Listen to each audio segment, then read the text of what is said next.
What's up, guys? We just got done recording a podcast. I'm back on the podcast track. I'm excited to bring, season 2. It's been a while, but now with J-Rock behind the camera, I want to get some video content to go along with the audio content. So we're going to do a little bit of both. We're going to do some video on YouTube, on-site podcast, and we're also going to be dumping them up onto iTunes, figuring out a way how to get it into all the podcast platforms. But we've been focusing on iTunes.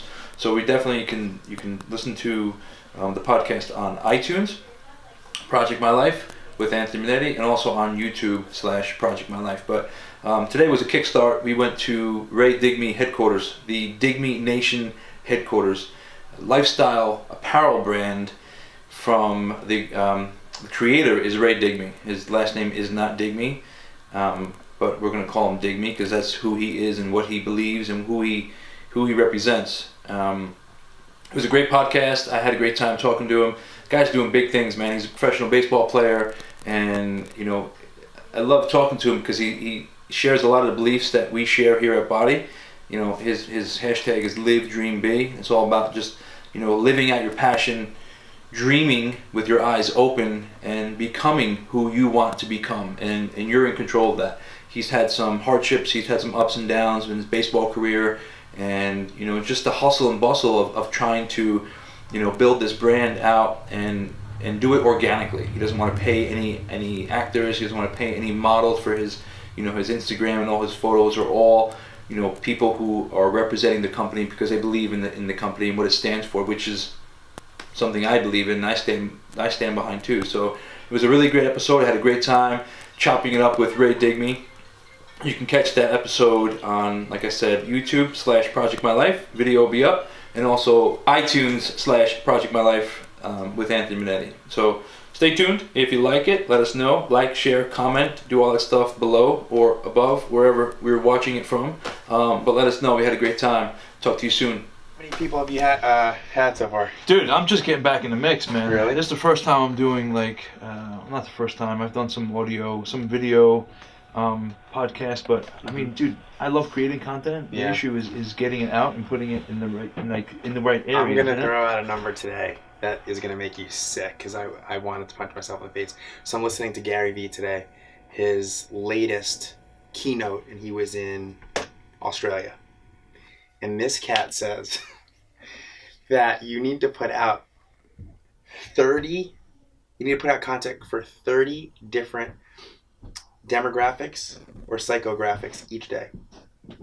So how do you do that? Well, he's Gary Vee, right? So my guess is he's got a little bit of a team. So you have a team of one with your videographer, right? Yeah. These guys are just pounding out stuff. But what he's saying is that's why maybe Body isn't as big as you want it yet. Right. Like you got to suck it up for however long and just keep putting it out there, and then people will notice. And then he went on this whole rant about, and I could relate. He's like, "Oh, Gary Vee, talk smack."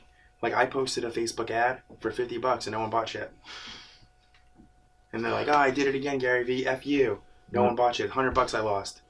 And he's basically like, "You guys just heard about me a year ago." He's like, "My popularity's through the roof this year." He's like, "I've been putting out content since 2009.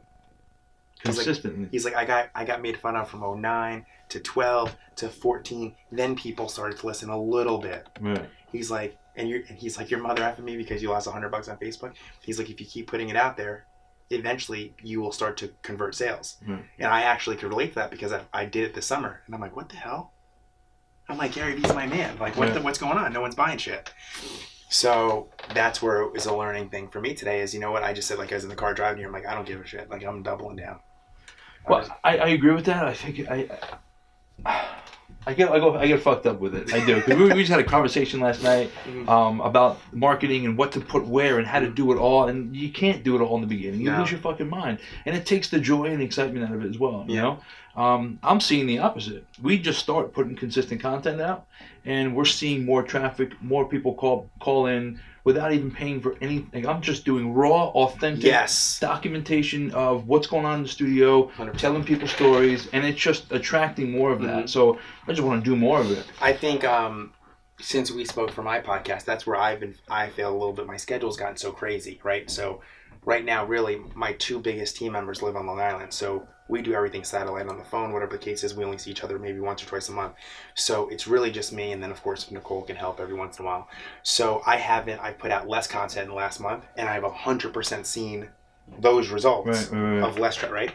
So I can't get crazy now in the next 12 days. I'm getting married, right? But when I get back, I'm going to enjoy the hell out of Christmas, New Year's, and on January 2nd, I don't care who thinks there's too much shit. It's going up. Yeah, you have to do it, man. You have to do it. I walked the mall today. I had to go stop by the mall real quick. I'll tell why on camera, but I just looked at a couple brands. I'm like, that's it, man. I just got to my breaking point.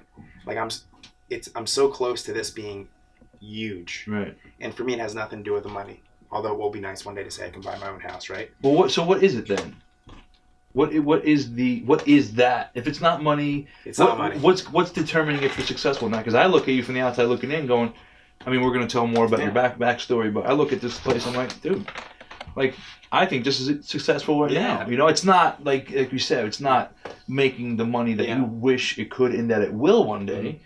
But I mean, you got products out, like all this stuff costs money. Yeah. You got it sitting on your shelves, and you're still producing, and you're still selling. And the lights are still on. The lights are still on. So I think that's a success. Yeah. You know, at this level. So what is that for you? That level of success? You know, you're absolutely right. I think I'm sure you are the same. I'm my worst critic. Sure. So I don't like to give. I can't give myself credit most of the time because I'm like, oh, I'm not here, or so and so is doing this, and not comparing in a bad way.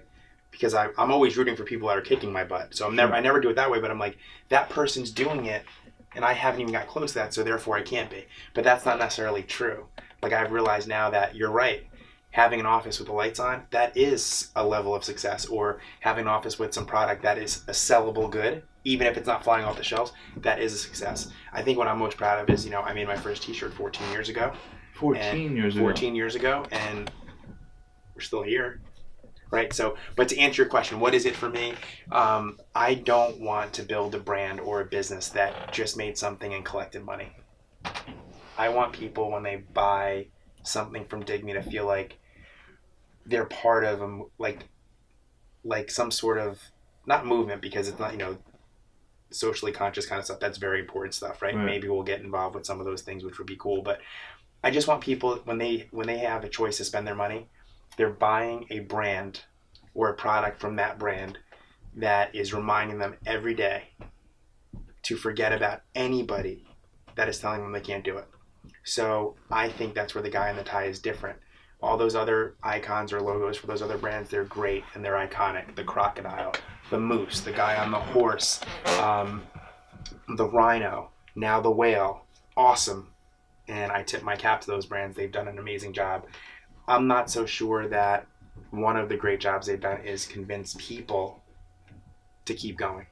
I think that what they've done is they've convinced people that if you wear that, you're cool. You may be cool. You may fit in more, right? But I want Digmi. I want the guy that's every day. You see that guy staring right at you, and you're like, okay, I'm gonna go. I'm going after it. I'm taking one more chance. I'm gonna get back up, and I think that's where Digmi is different. And I think that it may take me and the team another 30 years. I joke around with my team. They're in their mid-20s, upper 20s. I'm like, we're gonna bust our asses. I'm gonna be in a wheelchair. You guys are still gonna be at an age where you can enjoy the success, right? And I'll be in the wheelchair at the party, like, oh, there he is, the old guy, right there. Stop. Never gonna happen. No. How old are you, by the way? Wow. Yeah, maybe there are some things that no. You're not 40 yet, are you? Yeah. Are you really? Well, what I did, I had the pop-up shop at Evolve the night of my birthday with Eddie Alvarez. And what I like to say that night, what I said, and Nicole got a cake with the Digmi guy on it, 26 plus 14. That's how old I am. All right, all right. No, but yeah, I creeped in the 40. I'm actually mentally confused, like legit. But I actually worry about this. I feel younger today than I did 10 years ago. And like legit, I feel younger than I did 10 years ago, and I don't feel like I'm getting older. So it's really weird. Dude, you look like you're 28. Somebody said to me yesterday at the gathering shops, they were like, wow, 14 years you played pro ball, you've been doing this for 10 plus, like, well, how do you do that before 30? Right. That's what the customer was saying. And I just smiled and I'm like, I love you. Not because you bought a Digmi shirt today, but because you're giving me a compliment. So, but like my dad, you know, he's 63, and my dad still wakes up every day and he acts like he's in his 30s, and he always it really is a state of mind. Couple questions. Yeah. I mean, how do I keep up? There's so much I want to talk to you about. I want to talk to you about your nationality, what your dad, where you're from, your backstory, and all that. Yeah. But just a side note, I want to use this spot. How do I use it for like podcasts and stuff like that? Like, you're more than welcome. This is what I do with my man Romo. Shout out to Andrew Manella, Double A Balls podcast, Dab podcast, which maybe if you like sports, you can give a listen. They're awesome. What's it's almost the Instagram like handle? At Dab podcast. So it's DAAB podcast. Okay. So what he does is, tonight's Tuesday, so he'll come in, right? He's one of, he's a good friend and been a part of the Digmi team now for a few years, and his girlfriend has helped out quite a bit. So he has a key. So I'm not here, like when I leave today with you in, an hour or so, he'll come in later tonight. He sets up shop. He makes it look like this is his, his viewers know it's he calls it the Digmi Dab Studio. He actually streams live on Instagram, and then he records a 45-minute episode. And what he does, it's a weekly sports talk show. So he'll recap the whole week in sports, and in that live footage that's airing or streaming on Facebook and Instagram, he'll ask his viewers, like, hey, listen, we're on live in 45 minutes recording our episode, but my phone's here. Hit us up with some questions while we're recording, and then we will read off the question and answer it right there. Brilliant. So to get back to you, if you want to double down and use this, I'd be more than happy to let you, because that's also another ancillary idea that I have. I'm just like you and Duke and everyone else. We have a million ideas, but there's a media element to what the guy in the tie can offer. And I'm surrounding myself with some really talented people that are more on the media side of talent. Right. And I think it would be cool if we did some sort of platform where we were offering more than just clothes. Not biting off more than we could chew, but just the offer. Because if you have something, if you got a podcast like Project My Life, you have your own audience, you have your own fans. Right. And one, I would want to listen and watch it. But if you were doing it at the Digmi office or the Digmi studio, you're introducing the guy in the tie to your audience, which is then in turn, maybe they want to start rocking some of our gear. Yep. And then vice versa. When I do my podcast, I'm like, yo, you're not going to believe it. Anthony Monetti was here doing Project My Life in the office yesterday. Some of my listeners or viewers or someone who bought a t-shirt be like, what the hell's Project My Life? Next thing you know, they're watching one of your videos or one of Karen's videos, and they become hooked. Yep. So yes, anytime. You're in your circle, or who you're hanging out with, and who you're collaborating with is something that. And then maybe what if we ever talk further about that, maybe what we can do is not just allow each other to use the spaces, but maybe once a week or once every 2 weeks, we're actually putting up each other's content on each other's site. So maybe I would show a Project My Life feed on my Instagram, and then you would post something from Digmi, and everyone's like, oh, this is amazing. Because sometimes one thing I've heard, even with people that follow, there are people all the time, sometimes like, oh, it's the same kind of thing every day. Right. It's David Meltzer every day. It might be Gary Vee. Well, I mean, but he's just the man. Or even Tony Robbins every day. But if you notice, when people listen to those guys, when they have different guests or they're shooting on location, they get an uptick in viewers. Yep. Right? So maybe it's something we can think about. I love it. How are we doing on time, real quick? Time check. 11:46. I can leave at 11:45 at the latest. Dude. It's 11. I meant to say 11:46. I leave at 12:45. I was gonna say shit. We're already a minute over. Yeah. Fuck. All right, Coach. So you just where to start? Tell me, bro. Tell me you dropped a few gems in there, and we can piggyback off of that and build off of it. You play pro ball. I know your story. Yeah. But I would love to capture it and just talk a little more deeply about your passion for your brand, which is Digmi. And you said earlier, I don't know if we were recording that, but it's a lifestyle brand. Lifestyle apparel brand. Yeah. And the meaning behind it is don't let anybody stop you from living, dreaming, and being who you need to be. That's what I take from it. 100%. Or who you want to be, yes. so to speak. Yeah. So let's backtrack a little bit. Okay. You said your dad, so let's start with that. Yeah. Nationality, I can't pinpoint what you are and what your nationality That's is. another thing that just gets me crazy, right? I always like to joke around. Somebody once called me a chameleon because depending upon the day and the weather and the sunlight, they're not sure what ethnicity I am, right? So I am, if I break it down accurately, I am 50% Puerto Rican, 25% Italian, 25% Filipino. My mother and my grandmother from that side are from Puerto Rico, Hispanic descent, and my father's parents were his mother was Italian and his father was Filipino.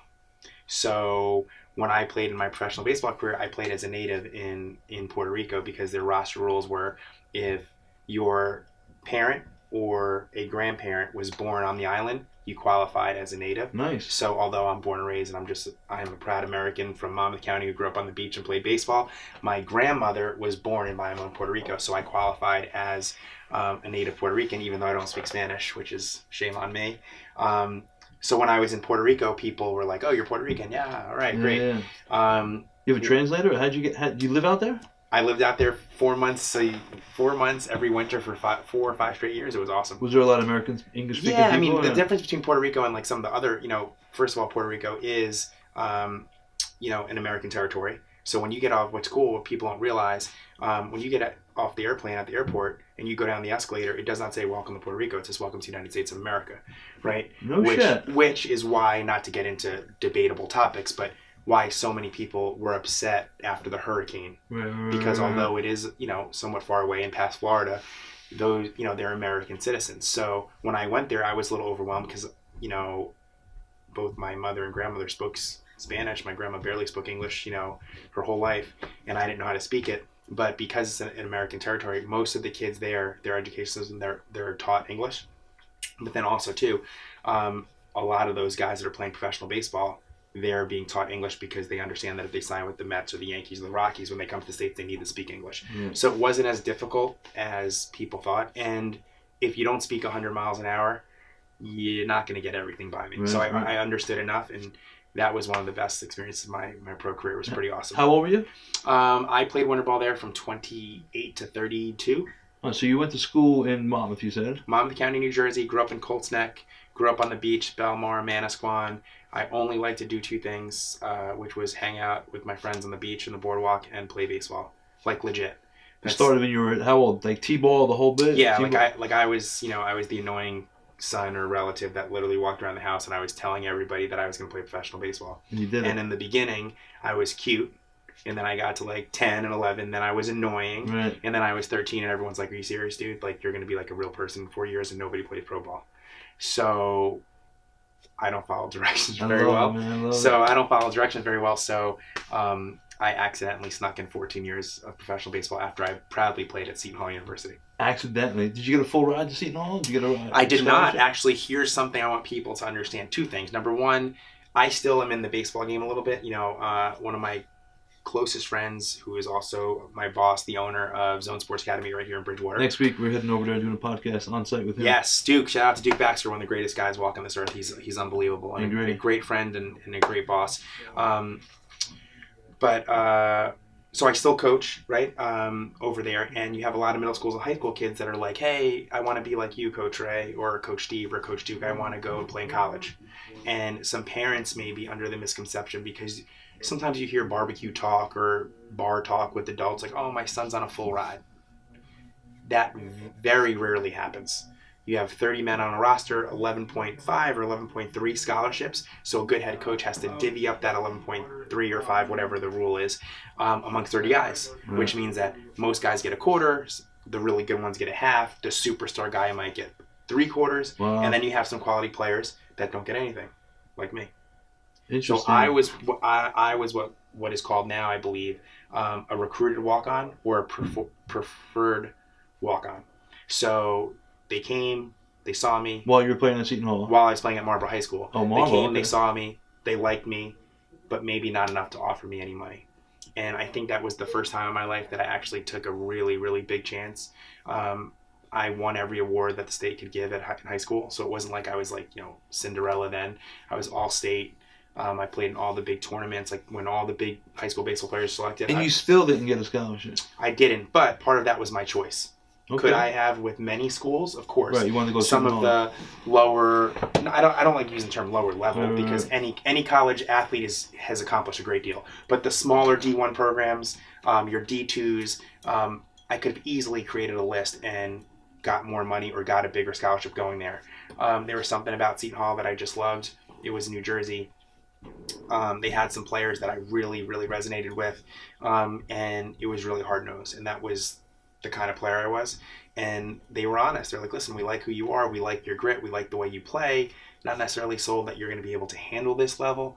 But if you do, and you come and you produce, we'll reward you with scholarship money. So that was the first time that somebody said, not right now, but if you show us, we'll give you what you earned.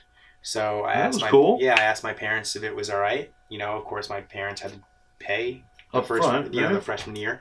And I went down there and I doubled down on myself, and I had a pretty decent career at Seton Hall University. So you kicked ass for 4 years at Seton Hall. Yeah. What was your major? I went in as a business major. I ended up a communications major and graduated, which is a whole nother story. I graduated 2 years ago. It took me 20 years to get my degree. I went back after 16 years. All right, so you're in 3 years of school. 4 years of school. But okay, you still didn't graduate after 4 years. I had a semester left.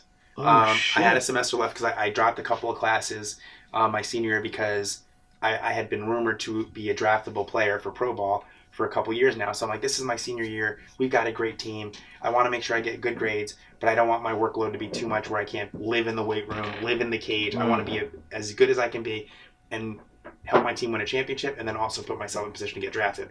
So because of that, I was 5 classes shy. So my plan was, who gets drafted? People are doubting me already. So if I don't get drafted, I'll turn into a normal person. I'll come back in the fall and just finish. Well, I didn't get drafted. Another challenge. But I did sign, and 14 years went by. Wait, so you didn't get drafted, but you just walked on? Nope. They said no again, or no meaning that they didn't think I was draftable. They had some questions about my size and if I was strong enough, and did I project to be a professional baseball player, and could I hit at that level, which was the big question. But I got all the ancillary thumbs up. Great kid, big heart, he hustled hard, gets dirty, he can feel the ground ball. Awesome. So a few days after the draft, the Pittsburgh Pirates called and said, listen, we didn't draft you, but we have a need for a third baseman in short A ball, which is where I would have went if I got drafted anyway. So I signed for $1,000, a pair of cleats, and a baseball glove. A year and a half, 2 years later, I was participating in Major League Spring Training games with the big league team, and I stepped in the batter's box against Mariano Rivera.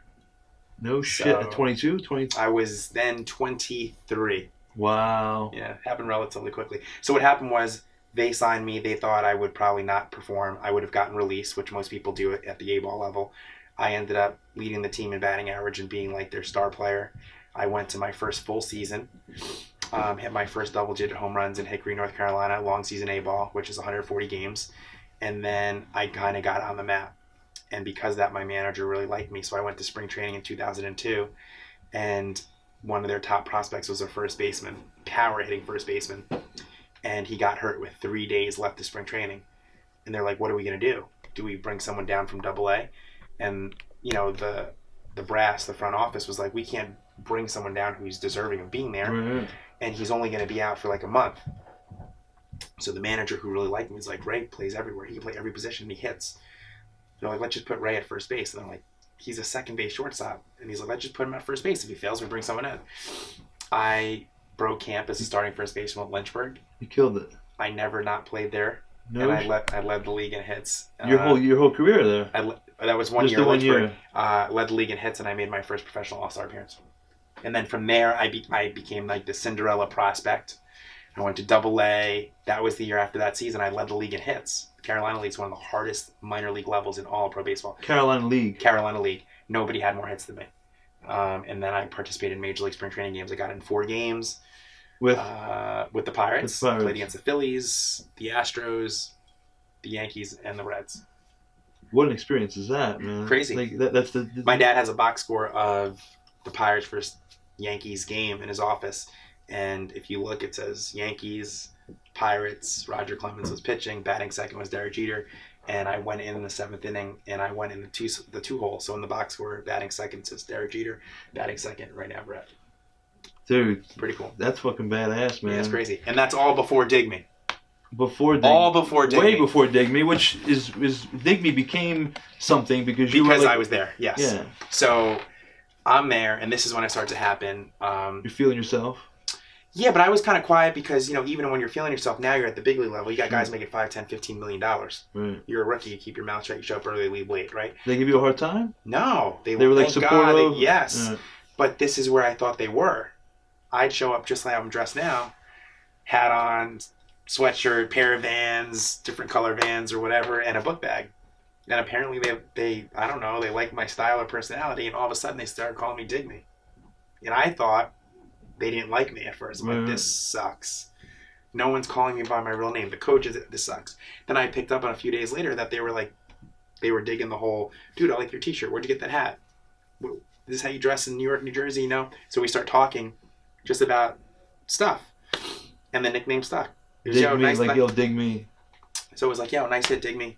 Digmi does it again. That boy Ray Digmi. And I'm like, wow. So we go the whole year. Nothing happens. And then a couple of my teammates were big prospects too, and it was like the four of us, and they called us the Digmi tribe, and I was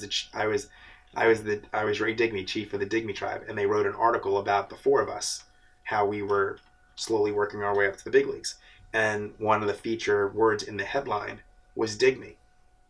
So now we're in Altoona, Pennsylvania, and it's as you get closer to the big leagues, the stadiums are getting bigger. Right. So you go from 2,000 fans to 5,000 to 12,000 seat stadiums, and that's where we were now in Altoona, 10, 12,000 seat stadiums. How'd that feel walking into that stadium, bro? It was amazing, and I got out of the gates hot the first 2 months, which was awesome. They write the article, and I had all these people, college kids, little kids, grandmas, after the article saying, I want to be Digmi. And this is all before that shirt, the guy, all of it. So fast forward, the season comes to an end, and I can come home, hanging out with the guys in New York City one night. And I'm like, it's so cliche to just keep saying I play pro ball. Like every baseball player says, I play pro ball. So I'm like, I'm going out tonight. I'm gonna tell people that I'm a designer. I have my own brand. And you didn't have anything yet? No. And they're like, yeah, right. I'm like, you'll see. And I printed a shirt. Where'd you get it printed? Like iron-on kind of Yeah, shirt? like disgusting. It's you still have it? It's not here. It's somewhere in a box. I'll show you the next time. Oh, you gotta have it. Pull it out. It's honestly disgusting. So yeah, but there's so much authenticity. Oh my God, it's awesome. So I wore it out. Put on a sports blazer. It looked great. Pair of kicks, whatever. If you're like, what is that? I'm like, hey, I'm Ray Digmi. I'm a designer. Because you didn't want to even say pro. Yes, because it gets old. So that story happened. Like, dude, what's up with that shirt? I'm like, it's my first T-shirt. They're like, I want one. And all it said was Digmi in cursive. Same font, but no guy, nothing. And I put 2 stars in the eyes. So I'm like, let me make another one, a different color. And then I started selling for $20.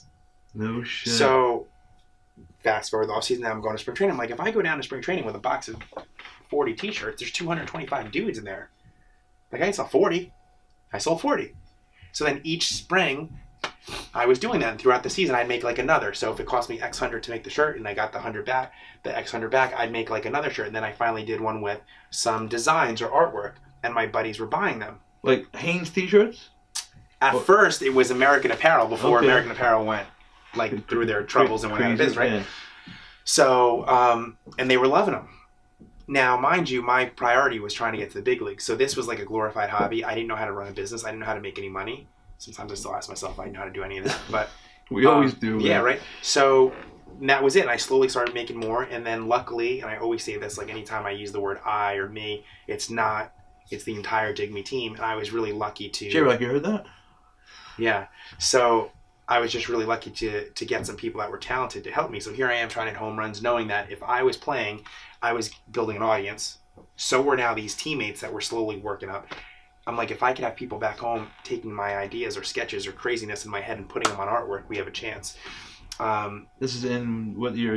This is now 04, 05, 06. Okay. And then by 06, a couple of things happened. A couple of my teammates that were no names got called up to the big leagues. And they were wearing our T-shirts when they did interviews, when they were going out partying. So we started to collect content. What makes me mad now is in the last 2 years, I've really learned a lot via social media, talking to guys like you and Duke and listening to people like Gary Vee and all, how important it is, more content, video, right? I wasn't doing any of that except for like taking still photos, but we were acquiring that content. So one of my teammates in Puerto Rico, who I became friends with, was Yadier Molina. Okay. So I have pictures of Yadi wearing Digmi T-shirts. So we would put it up there and it was, holy cow, Yadier Molina? And then, fast forward a few years and it was guys like, Jacob deGrom. Jacob deGrom was kind enough to meet us and talk to us and We have like 5 or 6 pictures of him in different Digmi shirts. He loved it. This was before he won Rookie of the Year, let alone now the Cy Young Award winner. We have people like Noah Syndergaard. You still have the pictures? Oh, yeah, they're all over the You site. still boys with him? They call him up? Or? Well, like anything. Now it's different, right? With it's different. He's huge. Agents. And everything changes, you know. I will say this, one of the nicest guys we ever met. But things change. You know, I'm sure when you get that big, everyone's trying to reach out to you. So I totally understand that. We've had people like Noah Syndergaard reach out to us. We have Kevin James, the actor-comedian, for stuff on ESPN when he was promoting Grown Ups too. So how did he hear about you? Or I did a commercial one time when I was still playing for the Mets, and he was in the commercial. So when I changed out of whatever I had to wear for the commercial, I was wearing the hat. He's like, hey, I like that hat. So of course I tell him the story like I'm telling you. And his agent calls me the next day. He's like, hey, listen, Kevin's making his rounds on ESPN tomorrow. He loved your hat. If you can get it to him within 24 hours. So of course I make that happen. I'm still playing. I'm in the clubhouse, get done with BP, and everyone's yelling, Ray, get over here. Live on ESPN. He's like on NFL Primetime, Sports Center. He's just rocking. No. He's rocking the... Oh, it's not up. We usually have it somewhere. Rocking the Digmi hat. The one you're wearing. So now the guy in the tie, where did that come? Was that your first design? Mm-hmm. And what does he mean? And who designed it? Well, it was, of course, my idea, my first sketch. We went through Are you an artist? A few of them. Nah, I mean, now I like to sketch. Now I'm not shy to sketch. Okay. But I will tell you, my terrible sketches are always brought to life by 2 people. My man, Tyler Glover, in Long Island. My man, he's the guy. He's really the guy that brings everything to life. And then also my guy, Sean Eichhorst, who's been with us for over 10 years, who has taken all my ideas and has brought them to life and then brought them to production. So basically really how it goes is I'm the lunatic with the crazy ideas, and I'm super, super anal, and everything has to be what I see in my head, which is hard. And then I pass it along to Tyler. Tyler will then try to do everything I'm asking him to, but then also throw in his talent on top of it. And that's like a collaboration till we love it. Then we give it to Sean to dress it up. And Sean is the guy who finalizes all the tech packs and production. And then you take the sketch from my notepad, and it goes through Tyler to Sean, and then it gets on, whatever we sell. Yeah. So the guy in the tie story is, short version was, I had a brand and an idea and a hobby in my head that I wanted to do, which was Digmi. I didn't have a logo for the first year. I was just selling the t-shirt that said Digmi. And I thought that it was a prerequisite that you had to have an animal as a logo. You look at Polo by Ralph Lauren. It's a guy and a horse. Mark Echo, who's a great story that I've looked up to, although his stuff is far different than what we're doing. Awesome story. His was the rhino. Something that's a little new is like the whale from Vineyard Vines. So I'm like, oh my God, all these logos have animals. I'm like, but all the animals are taken. What am I going to do? I can't be Digmi the dinosaur. Like I'll be out of business, right? So in the middle of 2004, I was playing for AA Altoona. I was in Bowie, Maryland. I was on a good little bit of a run. I was pretty hot for a couple weeks, and we were told that the farm director and some people from the front office in Pittsburgh were going to come down. And in my head, I'm like, listen, I'm playing well. I play a bunch of positions. Like this could be an opportunity. If I play well in front of them, I might go to AAA. Who knows? So I had a great game the night before they showed up, and the night they showed up, I was like 0 for 4, 3 Ks or something. I don't remember exactly. Pressure? You feel pressure? I think so. But it was weird because I never really struck out. So it was just a bad night, but it was a bad night at the worst time. So after my last at bat, I remember my hitting coach came over to me and he was like, hey man, guys throw 96, 97, hard slider. Sometimes you have to tip your cap. Oh shit. So that was like my aha moment. So I went from wanting to punch the water cooler to hustling in the clubhouse, took a shower, and called up. That was it? Like you're like, that's it? That's it. Cap. So I said, listen, I'm going to sketch something. I need like 10 or 20 versions of this. Let's see what we do. And we actually had a different version for like a whole year.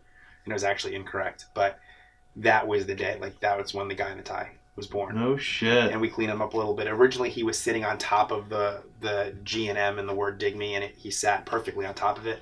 And then we eventually dropped him to the bottom right. And ever since we did that, it's I can't picture it in the button on the top of the M and the I now. Yeah, the original Digmi T with him in it. He just sits on top. And actually, I still rock it. Duke still has it. It's yeah. So that's it. So the guy in the tie, and he means a lot to me because 2 reasons. Sometimes I can't stand him, and I'm sure he doesn't like me most days either. But I was always been a big fan of the time in baseball. Joe DiMaggio, Mickey Mantle time. Back then, when players traveled, they all wore suit and ties. Right.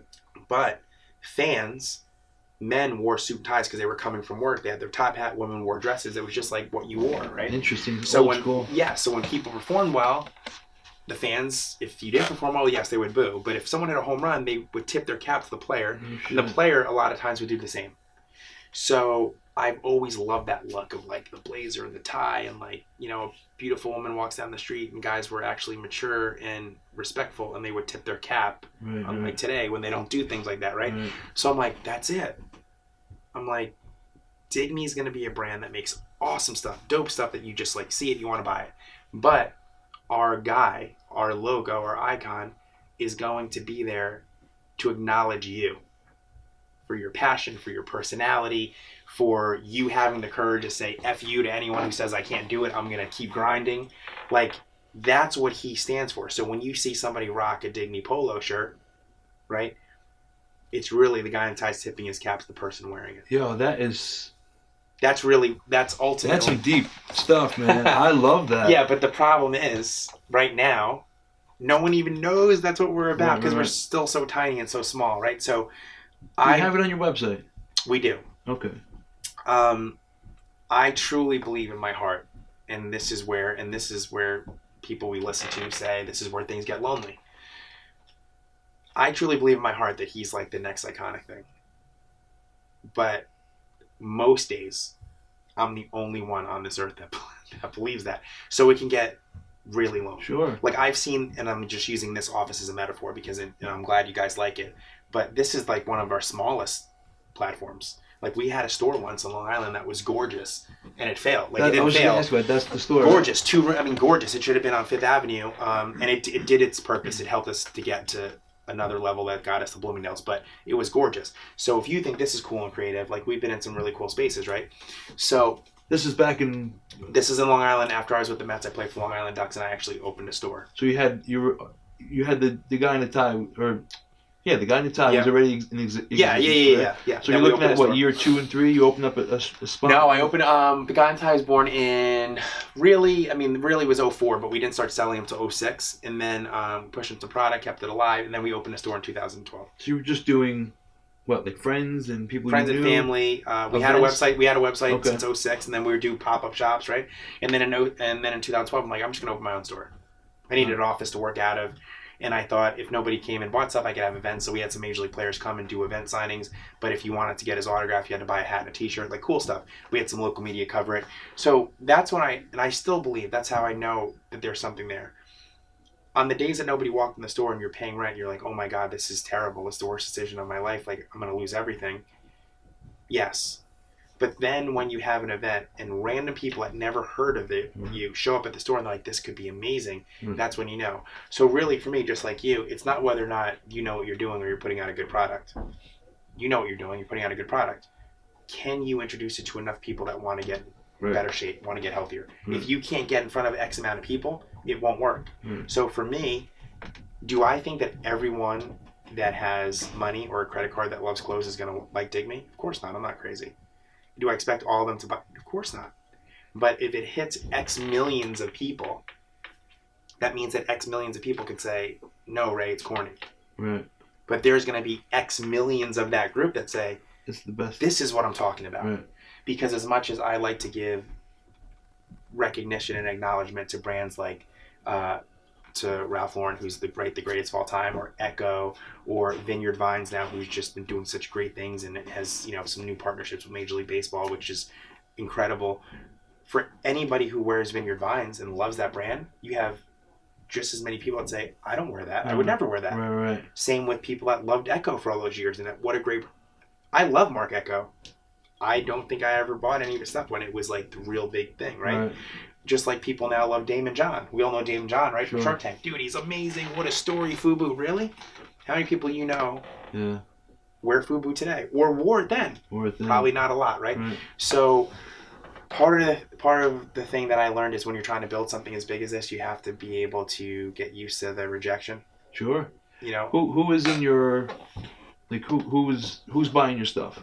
I know you kind of you talked earlier about who you want to hit, and is there a certain demographic or a certain age group that you'd love to see rocking Digmi? That's a great question, and this is actually has been one of like kind of like the little thumbtack that you step on sometimes when you're not wearing a shoe. It's I don't want to say that we make something for everybody, because I've heard a cliche in business like, if you're for everybody, you're for no one. Right? I agree with that. Okay? I agree with that, yeah. And I think, I don't want to say I'm starting to agree with it. I'm starting to acknowledge that. But I still have a really hard time saying that if I'm the creative director for Digmi, if I'm the guy that's, kind of in charge of this thing with my team, if somebody was preppy that wore Vineyard Vines but wanted to wear a Digmi polo, I would be pumped. Right.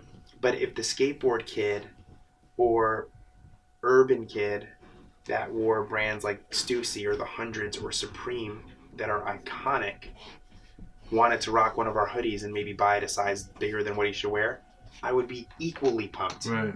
And then if the baseball player that has a similar story to mine went to college, he wants to play pro ball, and he's like, dude, your hat and the guy in the tie logo on the snapback is the best hat I've ever seen. I want to rock it. Yes. So, and one last thing, like someone brought up, and I love it. Ray, the guy in the tie tipping his cap, what do golfers do? Right. And golfing is such a fashionable sport. You wear sick polos with awesome pants, a cool-ass hat, and then when you're done playing, you can go out and people still think you look good. Right. So if a golfer, like someone who's really cool and stylish, like Ricky Fowler, who's with Puma, I believe, if we found a Ricky Fowler in 5 years and was like, dude, can you endorse me? I would rock. Yes. Right. So you're looking for ambassadors. Yeah. That's the word, we're looking for someone who believes in the guy in the tie. Right. And ideally, it's hard because, if you're for everyone, you're for no one. But I believe in a strategy where if I can find someone from each genre, then there's a story to be told in that genre with Digmi. But at some point, you decided that you're not going to go, pay for models. You're going to kind of do this like grassroots, and you're going to have all your friends. And I'm looking at all these pictures around here, and I love the fact that none of these are paid models. No. Right? They're all people that you've known or friends of yours, and they just do it because they want to rep the brand, right? Yeah, they've done it. I'm so thankful. I mean, they've done it because they were excited that we asked, which is always cool, right? Like if you asked me to do anything over a body, I'd just be pumped you asked, right? So that always makes me feel good. But a lot of times they've come up to us because they're like, I want to be a part of this. Mm. Like I got a really cool text last night, and it was at a good time because it's been a long few weeks. And it was just like a thank you, like basically paraphrasing, they were saying like, you don't realize, but by you chasing Digmi for as long as you have, like you're inspiring people to not only help you do it, but you're inspiring people to chase their Digmis. Right. And I never really thought of it that way. So now, like you were saying, like the term knuckle deep, now I'm like, Jesus, how much further am I going to dig? But you get a text like that, and I'm like, you know what? If only one person has to go down and it's me, then so be it. Right. Because that's what I think this world needs more of. Absolutely. Is just encouragement. And leadership. To say it's okay to go chase your dream, and it's okay to be different. It's okay to, fail. Yeah. It's okay to just keep pushing. You'll get it. Yeah. And I always question the same thing I go through all the time. Like, what is that point of success? Yeah. When do I feel like enough's enough? Yeah. When will I feel like maybe I'm done with it? You know? And I guess you don't know until that day comes about, Yeah. Well, first thing I want to say, what else is okay is, and I think you could relate to this, it's also okay to help other people in business grow. Like you're an athlete, you went very competitive lifestyle. A lot of people still in this day, they have somebody coming up, they don't want to help them because they think like, oh man, he may take some of my market share, or he might steal my customer, or he might win the belt or the trophy for me. No, man, if you're good enough, you'll still win. Like when people say, or I say to myself, how come I'm not in more stores? How come I don't have more likes? How come I'm not converting on more sales? You want to know what? It's not Vineyard Vines. Right. It's not Gary V.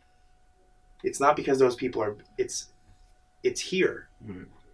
Digmi's got to figure out a way. Digmi's got to work harder. Digmi's got to put out better content, right? And what's cool is I'm starting to meet more people that are willing to help me do that. But in some instances, people feel other people that are ambitious as a threat. Sure. Well, you mentioned it earlier about not comparing yourself. Mm-hmm. I find myself struggling with that a lot, man. Yeah, I still do. I'm like on Instagram, and I'm like, fuck, this guy's doing this. I'm like, what the fuck am I doing? You Yeah. know. Meanwhile, people are looking at me going, wow, you're really killing it. And I'm like, no, I'm not. Look at this person. 100%. So I know you shouldn't, and I know that as long as I keep my head down and focus on me and what I'm trying to do and people I want to help be a part of my group, then it's it. I shouldn't be caring about that. And by wishing somebody success or helping them be successful, you're going to ultimately get that back in return eventually, right? 100%. Like the giver's gain kind of BNI philosophy. Yeah. So how do you said you go through with it as well? I struggle with it too because, you know, you see people and you're like, damn, man, like, especially people that you're friendly with. Right. You're like, what are they doing? And I think that even when you get past that, we're human, right? So we're always going to have that, oh man. But what I'm learning now, maybe it's because I'm getting a little older, is you should never be disappointed that they're not beating you. One of my good friends, he's a groomsman of mine, Steve Nicorak, you met him. He's at Zone, okay? He sent me this thing, paraphrase very shortly, but he was basically saying that everybody's on their own time. And they gave these examples of like, you know, somebody goes to college, becomes a CEO at 30, unfortunately passes away at 50 because life is crazy. But then somebody works hard their whole life, doesn't even get close to that position of CEO, becomes a CEO at 50, lives to 90. Right. One example was one president served 2 terms and retired at 55. Another one didn't get there till 70, right? So the whole point was you're not winning or losing. They're not beating you or you're not beating them. They're on their own time and so are you. And I think for the first time ever, I'm starting to look at it differently. So on my toughest days, I'm like, first of all, this is my schedule. And I'm really understanding it really is a long game. It's a marathon. And today in the car, I was hearing the people that win are the one that keep going. So I always say, I won today if the lights are still on. Absolutely. You know, backtrack a little bit. This the store in Long Island. Where in Long Island was it? Port Washington. Port Washington. Yeah. So little downtown area. I'm forever grateful for my experience. I overvalued the town's participation in small business. That store was very similar to Randy's at Evolve. Okay. It looks very similar. The only thing that I did, I was like, it was all Digmi, which is really dope. Right. If we had that store in Somerville, it'd be a different game. Okay. Be a completely different game. But the great thing is, we have a great relationship with Randy, so we don't have to open a store, right? Which different game in a good way or a bad way? In a great way. Okay. Somerville is where it's at. Right. I agree. I will always be great. One, my dream is to end up buying a house in this town. But this is my spot. This is my adopted home. One, my office is here. Two, it's the best main street in the country. I've met the most amazing people here that are supportive of Digmi, and I met my future wife here, so I owe Somerville a lot. Whoa! All right, so look, I want to talk about that too. You're getting married soon. But what made you choose Somerville? Zone. I've been with Zone for a lot of years. I traveled playing pro ball for 14 plus years, and then there was a time period, I went through some peaks and valleys in my personal life, and I had to make a decision on where I was going to be. Was it going to be Long Island, where my parents are still? Was it going to be Manhattan, where I was living in New York City? And like a lot of people, I mean, the story has been written many times. When you feel lost, you just come home. Right. And I'm like, dude, no matter where I've been, where I'm going to go, I'm just a kid from Jersey, man. I'm a kid from Jersey. I'm going to come back home to Jersey. I did. And Somerville happened quickly because I didn't come back to Somerville. I was in the area and my buddy was like, dude, you got to go out. Somerville's popping lately. I went out one night and I met someone who changed my entire life. And then from there, I met business owners and people that found out about what I did, and people like Randy, and they're like, what are you doing? Bring your stuff to our store. And I meet people like you and Karen, and I was going to Wolfgang's every Friday night with this new beautiful girl that I thought was going to kick me to the curb every week. So I'm like, I got to go to Wolfgang's over Friday to have a chance. And the next thing you know, we were in the market for an office, and I'm like, this place is it. Yeah, it's awesome. We found this one. Were you working with Duke? Because is he our age or he's a little older? He's a little older. I think he's 3 or 4 years older. So I've been with Duke 15 years. I used to train there in my pro career. So I'd come home in the winter. Oh, no shit. Work out, train. I was the guy who was like, oh my God, there's Ray. Now I'm older and I'm not just an instructor. But he always provided me a place to train. But then on the side, give some lessons because people wanted to work with me and make a little extra money. Awesome. So he has been when Digmi ever becomes what I believe in my head, he might win an ancillary MVP award because his place has always given me an opportunity to have a job and supplement and buff the risk a little bit. And you're still hustling over there. I'm there full time. Full time over there. That's where you're going now. Yep. Full time there. I'm Ray Digmi full time every minute. Chief Trust my of phone. the Digmi tribe. Yes. I love that. And now I'm just shy of full time at the new project at the Gathering Shops in the Garden State Plaza. So it's out of control. How are you doing everything? I don't know. To be honest, I don't know. But yeah, this past weekend for Thanksgiving, I enjoyed every moment of it. I had to go to sleep at 9 because I was at the Garden State Plaza Mall for the first time ever on Black Friday at a mall. I was there at 5:30 in the morning, started at 6. I put in a 6-hour shift, drove to Zone, put in an 8-hour shift, drove to Long Island to see my sisters who were in town. They wanted to see me before the wedding for 2 hours. Drove back with Nicole all the way out by the Hamptons. Drove back to wake up at 6 to do a Digme event in Marlboro to drive back to Garden State Plaza. I had like 4 hours sleep in 3 days. Yo, that's the hustle mentality. That's crazy. How long do you want to keep that? And I'm not a superhero. That just happened to be an extreme weekend. Right. But you know the hours are crazy. I've always wanted to have a family. I'm not a father yet. Maybe I hope it's in my cards, but I've always said this. Until that happens, you just go 100 miles an hour, man. You get married when, where? Soon? 12 days. 12 days. December 9th, Asbury Park, New Jersey. Nice, dude. Yeah. But who's counting, right? Who's counting? How long you been planning it? The wedding? I proposed last December, so we've been engaged for a year. Oh, nice, dude. Yeah. I proposed at a full house at Wolfgang's. Got on the mic. Get at it. They know about it, obviously, or no? We had become friendly with the manager. They know Nicole and the staff over there pretty well. Oh, because they're right there. That's right. Yeah, and without getting too much, because people want to hear this, but when we first met, like I was said jokingly, no one thought it would work, including myself and her. So every Friday, we would go back to Wolfgang's where we met for a drink and a joke. And we would toast, here's to another week. Like, we may not be back next Friday. Why? Because you just... I don't know. I mean, no chemistry? Or? No. Too much amazing chemistry. She was the girl everybody wanted, number one. So I went from popularity, like the new guy in Somerville, everyone loves Ray, to public enemy number one because everybody was trying, to be the guy on the date. But just for whatever reasons, I was doing this like crazy. So we had this little running joke, like here's to another week, it'll be over by Labor Day. And every week passed, we'd go to Wolfgang's and Labor Day came. And then I said, oh man, if we get to Thanksgiving, I'm in trouble because then I'm going to bring her home for the holidays. We got to Thanksgiving. I'm like, all right, I'm going to bring her home for the holidays. And my mom or dad would be like, nah, my sister, someone's going to say no. And at that moment, that's it. Is your family's that important to you? Well, yeah. And I also, family or not, I trust their judgment. Right. I brought her home for the holidays and she might as well run for president. They only care about her and not me. So fast forward, and she's my soulmate. She's changed everything, like legit. And so when I knew I was going to propose, I told my parents and they're like, we have to be there. Like we have to hide and we just want to see it. So I'm like, oh my God. So when I went to go ask her parents for their blessing, her parents were like, we have to be there. So I'm like, this is crazy. So I invite both of them. And then her parents like, can we invite all of her family and friends? Oh shit. So I'm like, this is nuts. So I told my parents, and they're like, might as well just do that. So we set up a holiday dinner for Nicole and I, and my parents and her parents, my sister, everybody came in. Met for the first time? And Nick just thought it was Christmas dinner on December 22nd. But her parents and myself, we invited 30, 35 friends and family, like my roommates, people from Zone Duke was there, right? And they were all going to show up at Wolfgang's at 9 o'clock. Now, mind you guys know, Wolfgang's on a Friday night, especially during the holidays, it's like a mini club, right? It's amazing. Place is packed, and people know Nicole and I now. We were like their couple. So we called the manager. I'm like, this is what's going to happen. We need a table. She had no idea. When we come out, the band's going to be playing, and I'm going to propose. So dinner comes. All 30 people walk from the back entrance. They come up to the front. She starts to see people like, oh my God, like, oh wow, you guys are here to party at Wolfgang's too. It's amazing. She still didn't even pick up on it. Get it. I grabbed the mic. That's good, man. I grabbed the mic, and in front of it, I'm telling every table was packed, and the mic was hooked up to all the speakers. So if you were in the back, you heard me do it. Oh shit! And it was pretty sick. It was awesome. Nice. Obviously, she said yes. She said yes. The whole place went nuts. It was like love it craziness. And then the next day, she didn't realize I had set up an appointment for a place that when we went down to Asbury, we spent a lot of time down there as part of our story. She's like, if I ever get married, I want to get married here. So she said it once. I had it in the back of my head.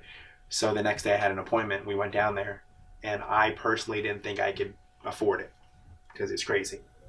But wintertime's, not a big wedding season. Right. We did some things. So I probably bit off more than I can chew, but like Digme, we found out we're going to pull it off. Dude, you only get married once, man. Hell yeah. Fucking go all in. I love it, bro. What a great story. Yeah, so we're going to How supportive is she with your dream and the hustle, man?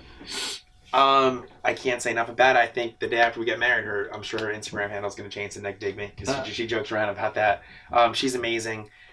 She believes in it so much. She believes in me, which is, as you know, a lot of times when someone's trying to build something great, they stop believing in themselves. Sure. And if they don't have people that tell them they can still do it, they do shut it down. And I know she won't ever let me, which is awesome. And she's just great. And what's great about it is she loves what we make, and she really is embraced it. And stand behind it. Yeah, and she's actually accidentally, she did one of our shoots with everybody, and we posted a picture, and she's gotten a lot of attention from like the big stores. So it's really cool to know that she likes to be a part of all that stuff. And at some point, we'll grow our women's line a little bit more, and I have a feeling she'll get her hands into that, which is kind of cool. It's men and women. It's like 90% men's, and the only reason we have women's stuff respectfully is because all of us, we have wives and girlfriends. Sure. So when we would have pop-up shops, they would bring their wives and girlfriends and sisters, and they would love what we're doing. And they're like, well, what about me? Gotcha. So we make a handful of women's items, and if the brand grows, we'll continue to make more. And ultimately, I don't know if this is in the cards for me, but like I said, my biggest dream, I've always wanted to be a dad. And if I'm ever a father, we'll have a Digmi Kids collection. And people ask me all the time, like, that's a huge market. Sure. Moms would buy Digmi Kids stuff right now, which they would. I'm probably missing out on a huge opportunity. Right. I made a promise with myself many years ago that I would never make a kids item until the first model was my kid. Really? Why is that? I don't know. All right. But enough. I just thought it would be cool the first kid ever to wear a Digmi Kids item would be... Your kid. Yeah. Digmi Jr. Yeah. Real quick, 3 questions for you. Go. What are you most challenged with? What was your biggest challenge while growing? Let's save that. Oh. What are you most proud of? Start with that one. My passion and my persistence. Love it. What has been your biggest challenge throughout the whole 17 years? Mm-hmm. 2014, so 14 years. Execution. I am it seems like you're always fucking making shit happen, though, right? I'll make shit happen. And I'll always pull stuff off. Even if I'm running out of time, I'll get there on time and make it look amazing. But like a lot of talented people, you are always throwing ideas on the wall. And I am so guilty, and I struggle so much with the fact that here's an idea, we start building it, and then an opportunity gives me a reason to have another idea, and I put it out. And next thing you know, I'm trying to do 3 or 4 things because I may have had an opportunity to be in 2 places at once, or I met an important person, I want to go to that meeting, and the next thing you know, all of them are paying the price of not having me and the team focus on one. So I actually think that's the missing piece. I think that when I'm able to execute more consistently, I think we'll finally get over the hump. It's wild for me to hear because I'm like, you're all over the place. You're executing everywhere. Yeah, but I'll give you an example. Like I'm learning from you, and I'm sure, like you said lately, you're putting out more content, this and that. I want to do the same, and I put out a lot of content, but I could put more. Right. But when we do, are we putting it out every day at 10 a.m.? Right. Or Thursday at 3, whatever it is, so that your fans or my fans or people that love Digmi, they know on Wednesday at 5 o'clock when they've had a shitty half of a week, right, that Digmi's posting some cool ass content. That's where I struggle with. Or my weekly email blast. Does it go out every week? No. Mm-hmm. You want to know why? Because I might have gotten caught up in some meeting. So I have to find a way to execute regardless how crazy my schedule gets. And there are times that I'm just so busy, and then I get either so tired, or I want to be a good fiance and future husband that I'm like, you know what? I don't care who's going to yell at me for the next 3 hours. I'm going to watch Mamma Mia 2 or whatever. Right. Nick. She's busting my chops on that. But you know what I'm saying? You got to do those things, right? So I'm learning. I always say I may be a guy that takes the longest to learn, but I'm going to figure it out at some point. I love it, man. I'm going to figure it out. I can relate. What are you most grateful for? Each day. Of course, like you're not generic, but of course, my family, the few good friends that I have, the ones that I know that when the room empties out and everybody leaves because like, it's failing, I'm not going to stick around. I'm grateful for those, my little guy, my dog Einstein, but every day you wake up, you got a chance, man. I say it every day. And not everybody not everybody wakes up. No, you know, and I saw that, like, either, I don't want to say a meme, but like a quote, and it was more along the lines of like, be thankful for the opportunity to grow old. It's a gift not bestowed on everybody. You know, and I think probably, like, we were joking, like, holy cow, this is 40. Like, we're like, what the hell? But we feel like we're still 25 or 30, right? Listen, time passes, years pass, and one day, God willing, we're going to be 70 and 80. I hope we're that old, right? Yeah. I'm just grateful every day that I have another chance.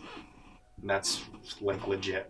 I think that propels you to do the things that you want to do or need to do. It's just being, like, every morning I wake up, thank you for the food, family, friends. Like, just thank you. You know what I mean? Like, I'm not where I want to be, and today may suck with some things, but just thankful for being alive. You know what I mean? It's a super. And that's one of the things I've learned from a lot of people talking. Like, gratitude really is a big thing. And I don't want to say some people now are just jumping on it just to say it, but if you really do mean it, you know, it really does go a long way. And in baseball, there's the old saying, like, if you have a jersey on, you have a chance, meaning you have a chance to still get to the big leagues, no matter what low level of pro ball you're in.